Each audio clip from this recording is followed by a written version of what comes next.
मान्यवर, ये एक प्रकार से भारत के संस्कृति के प्रति श्रद्धा रखने वाले सभी लोगों का पुनः जागरण का मंत्र बन गया। गुलामी के कालखंड में कई मंदिर, विश्वविद्यालय, कला केंद्र, हमारी कृषि व्यवस्था है, हमारी शिक्षा व्यवस्था, कई सारी लाइब्रेरी अस्त व्यस्त हो गई, तोड़ दी गई, शीर्ण वीर्ण कर दी गई, मगर हमारी संस्कृति, उसके भाव को हमारे जनमानस से कोई नहीं मिला। मगर एक जरूरत थी वो भाव को जागरूक करने की और वो भाव को पुनः संगठित करने की। उसी वक्त बंकिम बाबू ने वंदे मातरम की रचना की और देखते देखते वंदे मातरम का नारा अक्रॉस द कंट्री, पूरे देश में ट्रैवल कर गया मान्यवर, और अंडमान निकोबार की जेलों तक पहुंच गया। उसको ना अंग्रेज रोक सके, ना अंग्रेजों की सभ्यता को स्वीकारने वाले लोग रोक सके। मान्यवर, वंदे मातरम ने एक ऐसे राष्ट्र को जागरूक किया जो अपनी दिव्य शक्ति को भुला चुका था। राष्ट्र की आत्मा को जागरूक करने का काम वंदे मातरम ने किया।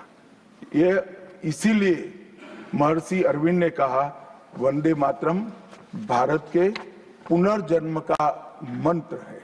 श्री अरविंद का ये वाक्य, इसका गर्भित अर्थ वो वंदे मातरम की महत्ता को बताता है।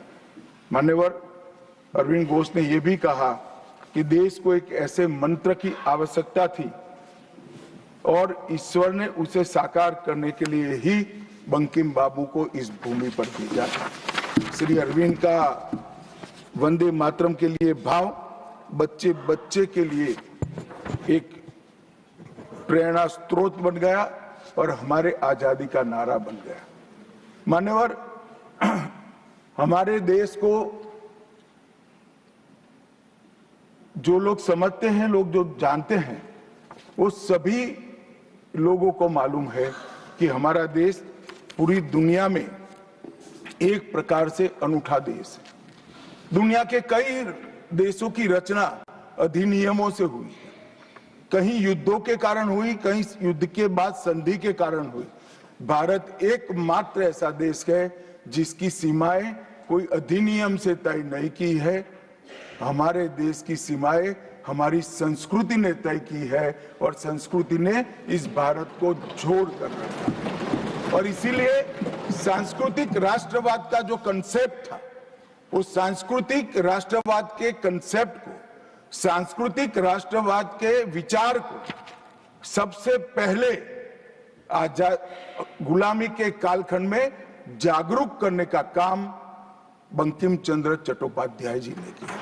हम पूरे देश को एक बार फिर से देखें तो हमें मालूम पड़ेगा कि हमारे देश को जोड़ने वाला मंत्र हमारी संस्कृति है। हमारे देश को जोड़ने वाली, एक रखने वाला मंत्र हमारी संस्कृति है।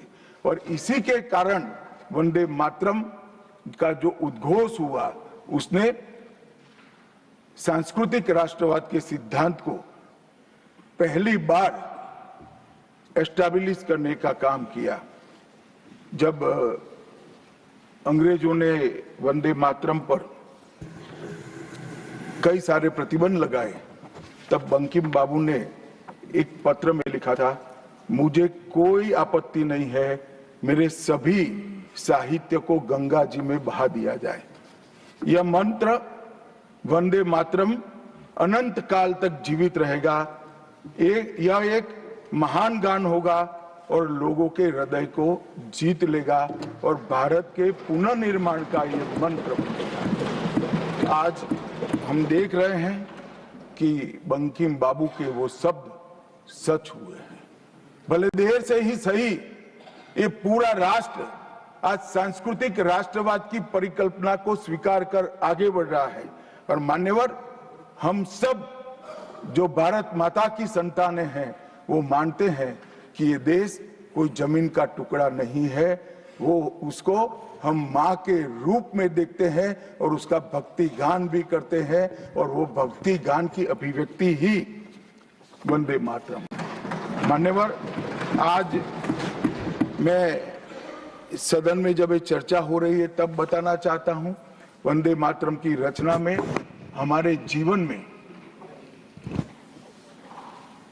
देश की भारत माता की कल्पना का जो योगदान है उसको बहुत अच्छे तरीके से भावना के साथ वर्णन किया है। जल, फल और समृद्धि तीनों की दायिनी भारत माता को बताया गया। शोभित पुष्पों से मन को प्रफुल्लित करने वाली भी भारत माता को बताया गया। सरस्वती, लक्ष्मी, दुर्गा, ये तीनों का जो स्वरूप है वो भारत माता है। एक प्रकार से हमारा समृद्धि, हमारी सुरक्षा, हमारा ज्ञान, हमारा विज्ञान, ये सब भारत माँ की ही कृपा है और उसकी आराधना से ही प्राप्त हो सकता है। इतना बड़ा एक संकल्प बंकिम बाबू ने रखा। दुर्गा की वीरता, लक्ष्मी की संपन्नता और सरस्वती की मेघा, ये तीनों हमें भारत माँ की कृपा ही दे सकती है, यह मिट्टी ही दे सकती है। इसीलिए इसको बार बार प्रणाम करना चाहिए, माँ को प्रणाम करना चाहिए।